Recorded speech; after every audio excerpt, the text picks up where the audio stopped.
Thank you very much.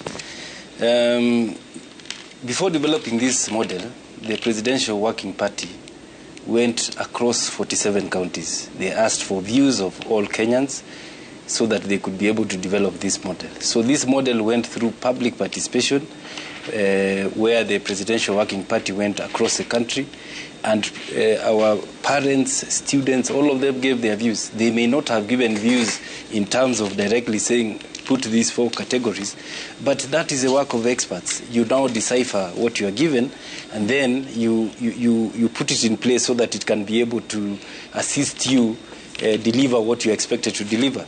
Number 2, I want to clarify that if a student or circumstances change for any student, there is an appeal process even before the year ends, where the scholarship and loan will be reviewed so that a student who is in the wrong category will be reviewed so that they can be able to get the amount they are expected to get in the right category. The other issue that I want to bring out, there is money that is already available.